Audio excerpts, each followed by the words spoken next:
कृष्ण गोविंद हरे मुरारी, हे नाथ नारायण वासुदेव। जय श्री राधे कृष्ण। दोस्तों राधे राधे, स्वागत है आप सभी का हमारे YouTube चैनल पावरफुल हिंदू धर्म में। आज हम आप सभी को कार्तिक मास कब शुरू हो रहे हैं तथा इसकी समृद्धि के लिए कौन कौन सी पूजा करनी चाहिए तथा कार्तिक स्नान करने से क्या फल की प्राप्ति होती है उसके बारे में आप सभी को बताएंगे। आइए जानते हैं कार्तिक मास की महत्व के बारे में। हिंदू पंचांग के अनुसार कार्तिक मास की शुरुआत होने वाली है।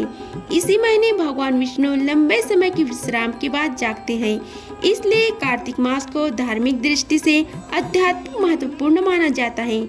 मान्यता है कि इस महीने भगवान विष्णु और भगवान श्री कृष्ण की उपासना करने से जीवन में चल रही परेशानियों से मुक्ति मिलती है, साथ ही सुख और समृद्धि की भी प्राप्ति होती है।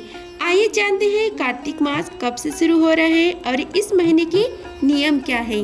कार्तिक मास कब से शुरू हो रहे हैं उसके बारे में आइए जानते हैं। कार्तिक मास की शुरुआत 18 अक्टूबर से हो रही है और इनका समापन 15 नवंबर को होगा।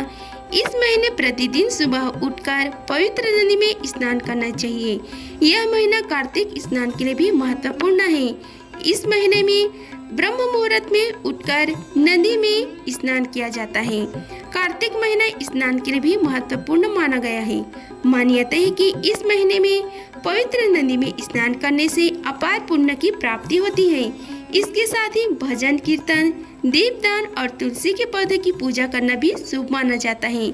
भगवान विष्णु की उपासना किस प्रकार करनी चाहिए उसके बारे में आप सभी को बतलाते हैं। कार्तिक महीने में श्री हरि जल में वास करते हैं। यह महीना भगवान श्री हरि विष्णु की कृपा प्राप्ति करने के लिए अत्यधिक शुभ माना जाता है। इस दौरान प्रतिदिन भगवान विष्णु और माता लक्ष्मी की पूजा करनी चाहिए। साथ ही तुलसी के पौधे की उपासना करना भी जरूरी है। सुबह और शाम तुलसी के पौधे के पास देसी घी का दीपक जलाने से विशेष फल की प्राप्ति होती है। इसके अलावा अपनी श्रद्धा अनुसार गरीबों को गर्म कपड़े, भोजन या धन का दान करना भी पुण्यकारी माना गया है।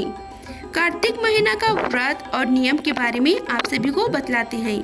इस महीने तामसिक भोजन करने से परहेज करना चाहिए। किसी भी प्रकार की अपशब्द या गलत व्यवहार से बचना चाहिए। तन और मन की स्वच्छता बनाए रखना अति आवश्यक है। इसके साथ ही किसी भी प्रकार के पशु पक्षी को नुकसान पहुंचाने से भी बचना चाहिए। इस माह में संयम और साधना का विशेष महत्व है, जो जीवन को पवित्रता और शांति प्रदान करती है। अब आप सभी को कार्तिक मास में कितने बजे स्नान करना चाहिए उसके बारे में बतलाते हैं। इस महीने में रोज सुबह 3 बजे से 6 बजे के बीच उठकर पवित्र नदी में स्नान करना चाहिए। यह महीना कार्तिक स्नान के लिए भी अति महत्वपूर्ण है। मान्यता है कि इस महीने पवित्र नदी में स्नान करने से अपार पुण्य की प्राप्ति होती है। इस मास में रोजाना सूर्य उदय से पहले उठकर पवित्र नदी में स्नान करना चाहिए। अगर ऐसा संभव नहीं है तो घर में ही पानी में गंगा जल डालकर स्नान करें। इसे कार्तिक स्नान भी कहा जाता है। मान्यता है कि ऐसा करने से जातक को पुण्य फल की प्राप्ति होती है। खाने वाले लोगों को क्या क्या नहीं खाना चाहिए उसके बारे में बतलाते हैं।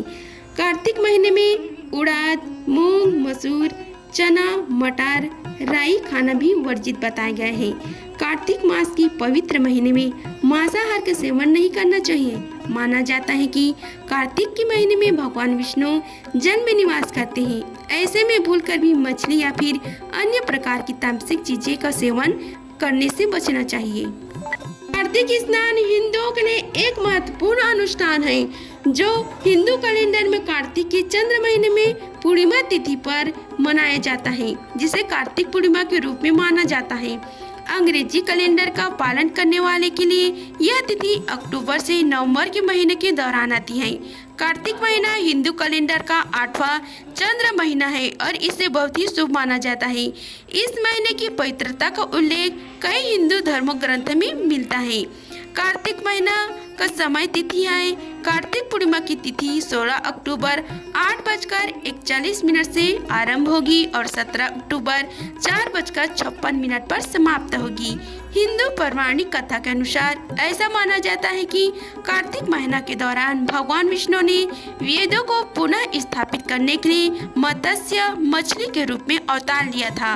कार्तिक स्नान का वास्तविक समारोह कार्तिक शुद्ध पद्यामी से शुरू होता है और पूरे महीने चलता रहता है। वाराणसी, कुरुक्षेत्र और पुष्कर महत्वपूर्ण हिंदू तीर्थ स्थान हैं, जहां शुभ कार्तिक स्नान के लिए भीड़ लगती है। कार्तिक स्नान के दौरान सबसे बड़ी महत्वपूर्ण अनुष्ठान पवित्र नदियों या जल निकायों में स्नान करना है। इस दिन भक्त सूर्य उदय के समय धार्मिक स्नान करने के लिए उठते हैं। पुरुष और महिलाएं दोनों इस पवित्र स्नान को करते हैं। कार्तिक पूर्णिमा पर प्रयाग में गंगा नदी और हिमालय में बद्री आश्रम में पवित्र स्नान करने से मोक्ष की प्राप्ति होती है। अगर गंगा में स्नान करना संभव न हो तो भी किसी नजदीकी जलाशय में अवश्य स्नान करना चाहिए। कुछ भक्त भगवान विष्णु को प्रसन्न करने के लिए इस दिन व्रत भी रखते हैं। इस व्रत को करने वाले को ब्राह्मण को भोजन भी अवश्य कराना चाहिए। कार्तिक स्नान के अवसर पर भक्तजन परपालक भगवान सत्यनारायण की पूजा करते हैं, जबकि कुछ भक्तगण पवित्र नदियों की देवी गंगा माता की भी पूजा करते हैं। पूजा के दौरान हवन भी किया जाता है। रात्रि में 6 अलग अलग कृतिकाओं की पूजा की जाती है, जिनमें शिवा, संभूति, संतति, प्रीति, क्षमा और अनसुया शामिल हैं। पूजा पूरी होने के बाद एक भैंसा भी ब्राह्मण को दान दिया जाता है। ऐसा माना जाता है कि जो व्यक्ति पूरी पूजा करता है वह मृत्यु के बाद शिवलोक में जाता है।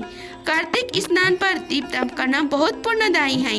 माना जाता है कि भगवान शिव, सूर्यदेव और चंद्रदेव के मंदिरों में दीपदान करना बहुत पुण्यदायी माना गया है। यह कार्य अश्वमेध यज्ञ करने के बराबर है। व्यक्ति अपनी इच्छा अनुसार अन्य प्रकार के दान भी कर सकते हैं। आप सभी को कार्तिक स्नान के महत्व के बारे में बताते हैं। कार्तिक स्नान का महत्व कई हिंदू धर्म ग्रंथों और पुराणों जैसे पद्म पुराण, स्कंद पुराण और नारद पुराण में वर्णित है।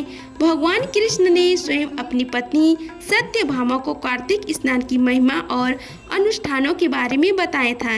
इस शुभ दिन पर बड़ी संख्या में हिंदू अनुष्ठानिक स्नान करते हैं। कार्तिक महीने में स्नान करने का लगभग 1000 गंगा स्नान और 100 से अधिक मांग स्नान करने के बराबर है। यह एक लोकप्रिय मान्यता है कि कार्तिक महीने में पवित्र स्नान करने और दान करने से व्यक्ति को अपने सभी पापों से मुक्ति मिलती है। हिंदू को दंतियों के अनुसार इस दिन भगवान शिव ने त्रिपुरासुर नामक राक्षस को हराया था और पृथ्वी को एक सुरक्षित स्थान बनाया था। साथ ही आयुर्वेदिक अध्ययनों के अनुसार कार्तिक महीने के आखिरी 8 दिन और मार्गशीर्ष महीने के हिंदू कैलेंडर में कार्तिक के बाद का महीना के शुरुआती 8 दिनों को यम दृष्ट कहा जाता है, जिसका अर्थ है मृत्यु की ताकत। इस अवधि के दौरान तालाबों या अन्य जल निकायों में स्नान करके हल्का भोजन करने और धार्मिक क्रियाकलाप और प्रार्थना करने की सलाह दी जाती है। ऐसा करने से अच्छे स्वास्थ्य और आध्यात्मिक कृपा मिलती है। हाल के अध्ययनों भी कार्तिक स्नान के वैज्ञानिक महत्व को साबित किए हैं। इस समय सुबह सुबह स्नान करने से ऊर्जा मिलती है और शरीर को सभी प्रकार की बीमारियों से भी मुक्ति मिलती है। आप सभी को कार्तिक मास की कथा का रसपान कराते हैं। कार्तिक महीना शुरू हो गए हैं और हिंदू धर्म में इस महीने का विशेष महत्व है। कहते हैं कि यह भगवान विष्णु का प्रिय महीना है और इस महीने के पवित्र नदियों में स्नान करने से पुण्य भी मिलता है। इस कथा के इस माह में भगवान विष्णु अपनी योग निद्रा से जाग जाते हैं और इसके बाद ही हिंदू धर्म में मंगलिक कार्यों की शुरुआत होती है। कार्तिक मास की ही करवा चौथ, अह अष्टमी, दीपावली, गोवर्धन और भैदूज जैसे महत्वपूर्ण त्योहार आते हैं। कार्तिक मास का स्नान विशेष महत्व रखता है। यदि आप पवित्र नदियों में स्नान न कर सकते तो नहाने के पानी में गंगा जल मिलाकर उसमें स्नान करें। जो व्यक्ति कार्तिक स्नान करता है उसे पूर्ण फल की प्राप्ति होती है। साथ ही इस दौरान स्नान के बाद पूजा करना चाहिए और फिर कथा भी पढ़नी चाहिए। आइए कथा का रसपान कीजिए। एक नगर में एक ब्राह्मण दंपति रहते थे और वे दोनों प्रतिदिन 7 कोस दूर गंगा व यमुना नदी में स्नान करने जाते थे। इतने दूर आने जाने से ब्राह्मण की पत्नी थक जाती थी, इसलिए एक दिन उसने अपने पति से कहा कि हमारा एक पुत्र होता तो कितना अच्छा रहता।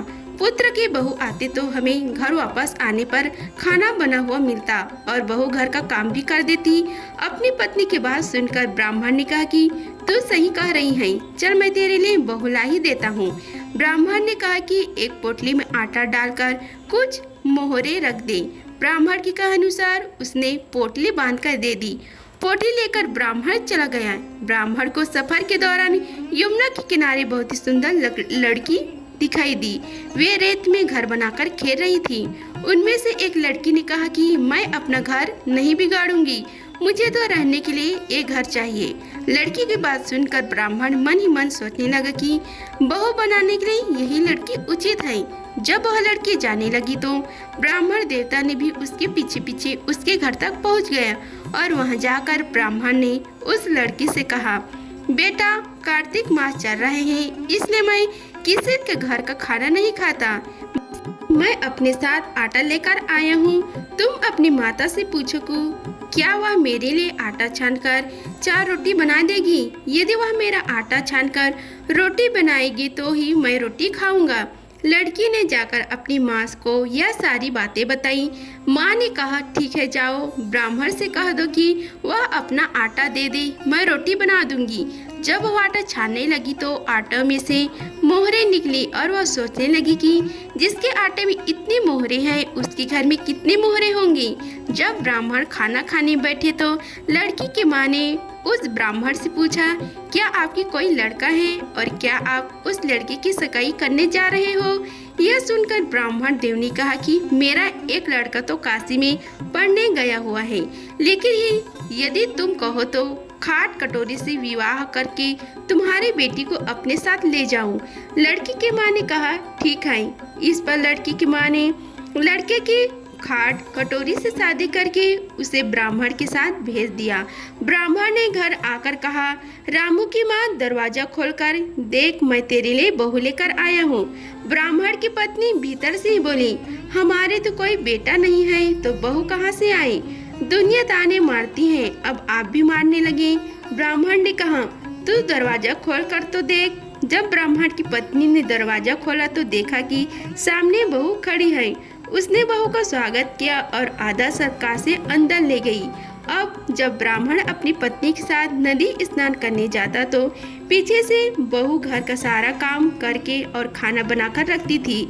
वह उनके कपड़े भी धोती और रात को हाथ पैर भी दबाती थी। इस तरह बहुत दिन बीत गए। ब्राह्मणी ने अपने बहू से कहा कि बहू, कभी भी चूल्हे की आग मत बुझाने देना और मटके का पानी खत्म मत होने देना। परंतु एक दिन चूल्हे की आग बुझ गई। यह देखकर बहू घबरा गई और भागी भागी अपनी पड़ोसन के पास गई और कहा कि मेरे चूल्हे की आग बुझ गई, मुझे थोड़ी आग चाहिए। मेरे सास ससुर सुबह स्नान करने गए हुए हैं, वह थके हुए घर आएंगे, इसलिए मुझे उनके लिए खाने बनाना है। यह सुनकर पड़ोसन ने कहा कि तू तो बावली है, तुझे यह दोनों मिलकर पागल बना रहे हैं। इनके कोई पुत्र नहीं है और यह निसंतान है। बहू ने कहा, नहीं, ऐसा मत बोलो, इनका बेटा तो बनारस काशी में पढ़ने गया हुआ है।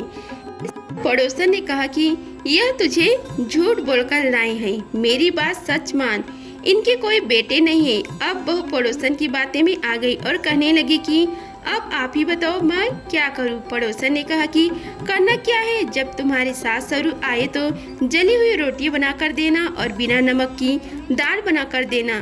खीर की करछी दाल में और दाल की करछी खीर में डाल देना। पड़ोसन ने उसे अच्छे से सिखा पढ़ा दिया और फिर जब उसके सास ससुर घर आए तो उसे न तो उनका आदर सत्कार किया और न ही उनके कपड़े धोए।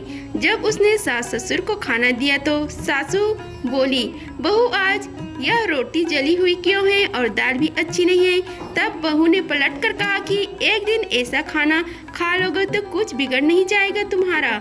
सास ससुर को खरी खटी सुनाकर वह फिर पड़ोसन के पास गई और बोला कि अब आगे क्या करना है। पड़ोसन ने कहा कि अब तुम 7 कोट कोठी की चाबी मांग लेना।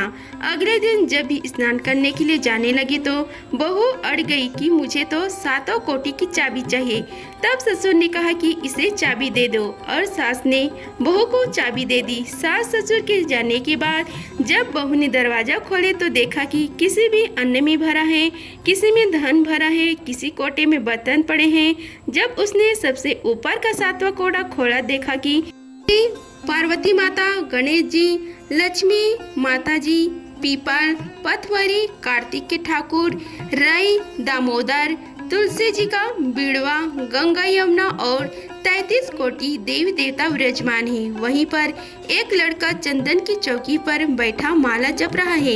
यह सब देखकर उसने लड़के से पूछा कि तुम कौन हो? तब लड़का बोला कि मैं तेरा पति हूँ, अभी दरवाजा बंद कर दे, जब मेरे माता पिता आएंगे तब दरवाजा खोलना। यह सब देखकर बहू बहुत खुश हुई और सोलह श्रृंगार करके सुंदर वस्त्र पहनकर अपने सास ससुर का इंतजार करने लगी। उसने अपने सास ससुर के लिए अच्छे अच्छे पकवान बनाए।